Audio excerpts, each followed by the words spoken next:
The Red Storm really took care of business last night in the opener. That's right. Otis Livingston was there for the historic win and joins us now from Providence. Otis, what's going on with the Johnnies today? Hey, let's call it the calm before the Red Storm. It is the day after St. John's ended its 25-year NCAA tournament winless drought, and the day before the Johnnies try to get back to the Sweet 16 for the first time in 26 years. Last night, it was a sluggish start for the Johnnies, only up 5 at the half, but boy, did they kick it in high gear in the second half. Doubling up Omaha 50-25, R.J. Lewis led the way with 22. Plainfield, New Jersey's own Simeon Wilcher was one of 4 Johnnies in double figures. He knocked down 3 threes with 13 points in his NCAA tournament debut. The Seton Hall transfer, Kadari Richmond, playing in his second NCAA tournament, dished out 6 assists and pumped in 10 as the Johnnies pull away and win by 30. That's their largest margin of victory in the NCAA tournament. And now, look ahead to tomorrow's round 2 matchup with Arkansas, with a trip to the Sweet 16 on the line. Our whole entire focus right now is on Arkansas and what they bring to the table. But yeah, that's a good feat, to accomplish. But yet again, we still gotta, just focus on the game we've got on hand. Of course, we want to get to the Final Four, Elite Eight, and stuff like that. But one game at a time, and I think all of us can achieve our dreams and goals. We're a super good team, super connected. So, just handle one game at a time, and then everything else is in front of us. And the team says that they are looking to add to the school's legacy, yet carve out their own piece of history. Coming up at 6 o'clock, we're going to take a look at that sideline matchup. You got Hall of Fame coaches Rick Pitino against John Calipari. They will be matching wits, and let's just hope that it doesn't come to blows, because these two are not bosom buddies.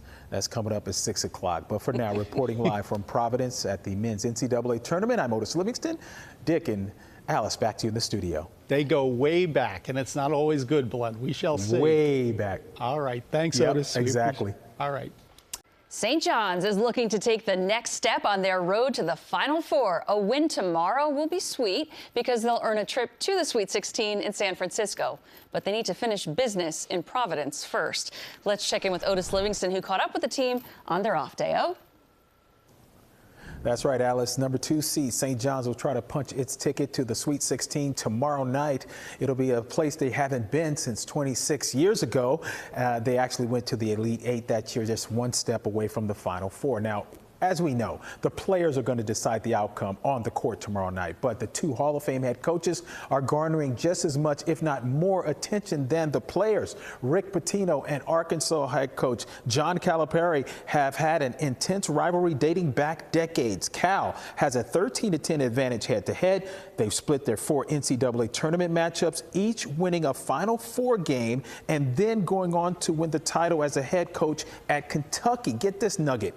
This will be the first time in history 2 coaches that won a title for the same school, I'm talking about Kentucky, will face each other, and neither still at that original school. The 2 will tango again. Although Pitino says we're preparing for his players, he's preparing for our players, John and I don't play one-on-one anymore. Here's more from the 2 Hall of Fame coaches. I respect him. Again, understand, I don't know how long he was at Louisville when I was at Kentucky, but you're not going to be friends when you got those 2 jobs. I certainly have great respect for him, but we're not really close. Everybody tried to talk that way. It was just a Kentucky, Louisville, Memphis thing. I don't think we've been to dinner one time in our lifetime. So I mean, we're both Italian. We both love the game. I think that's pretty much where the similarities end. All right, Pitino said the only coach he had a disliking each other rivalry with was Jim Calhoun from the days when Pitino was at BU and Calhoun was at Northeastern. I guess you could say that he has a healthy respect for Calipari. Alice? Right. Otis, just curious, we know the game finished after midnight, so did Coach Pitino and the team head back to the hotel for sleep right after the game? What did they do? Any insights?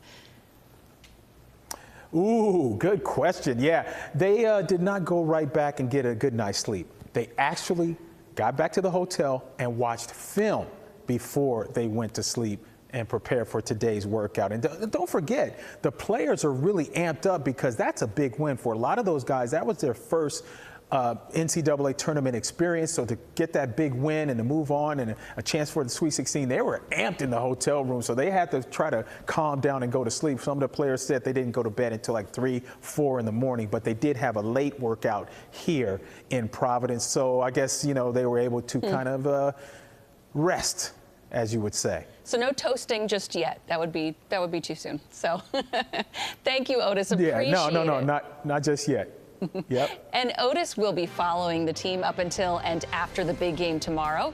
You can watch the Red Storm take on the Arkansas Razorbacks right here on CBS New York. Tip-off 2:40.